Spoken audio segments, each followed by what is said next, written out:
And that's what I prepared for you regarding expectancy theory. Now, our next item in our agenda, trait and behavior models of leadership. Leading is such an important process in all organizations, like nonprofit organizations, government agencies and schools, as well as for-profit corporations, that it has been researched for decades. Early approaches to leadership, collected trait model and the behavior model, thought to determine what effective leaders are like as people and what they do that makes them so effective. The trait model of leadership focuses on identifying the personal characteristics that cause effective leadership.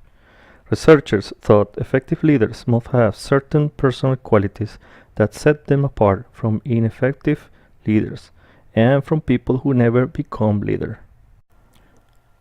Decades of research and hundreds of studies indicate that certain personal characteristics do appear to be associated with effective leadership. Although this model is called the trait model, some of the personal characteristics that it identifies are not personality traits per se, but rather are concerned with a leader's skills, ability, knowledge, and expertise. Traits alone are not the key to understanding leader effectiveness, however.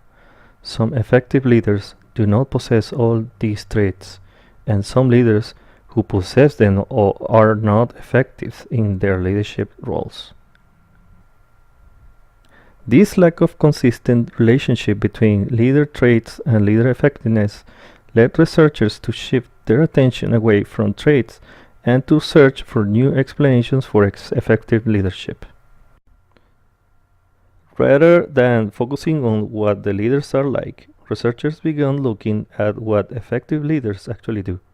In other words, at the behaviors that allow effective leaders to influence their subordinates to achieve group and organizational goals. Now, regarding the behavior model, researchers at The Ohio State University identified two basic kinds of leader behaviors that many leaders in the United States, Germany, and other countries engage in to influence their subordinates. These are consideration and initiating structure. Everything sounds good so far, Carlos. But, could you tell me a little bit more about consideration? Leaders engage in consideration when they show their subordinates that they trust, respect, and care about them.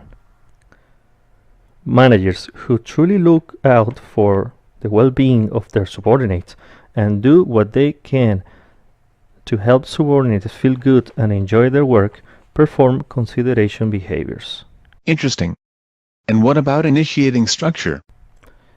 Leaders engage in initiating structure when they take steps to make sure that work gets done, subordinates perform their job acceptably, and the organization is efficient and effective.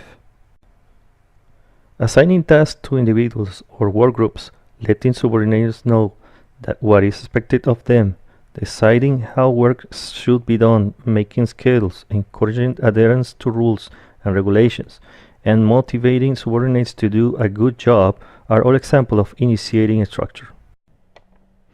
Is there any relationship between these two behavior models? Initiating a structure and consideration are independent leader behaviors. Leaders can be high on both, low on both, or high on one and low on the other. Many effective leaders engage in both of these behaviors. You might expect that effective leaders and managers will perform both kinds of behaviors, but research has found that this is not necessarily the case. The relationship between performance of consideration and initiating structure behaviors and leader effectiveness is not clear-cut. Some leaders are effective even when they do not perform consideration or initiating structure behaviors, and some leaders are ineffective even when they perform both kinds of behaviors. Like the trait model of leadership, the behavior model alone cannot explain leader effectiveness. Realizing this, researchers began building more complicated models of leadership, focused not only on the leader and what he or she does, but also on the situation or context in which leadership occurs. Did I answer all your questions? Great presentation, Carlos. I hope you could prepare the next one with the same level of detail. We all count on you. Carlos, your presentation went great. I think you impressed the big bosses. Keep going with all that energy. Thank you very much, Sabrina. I hope you can give me some tips for next time.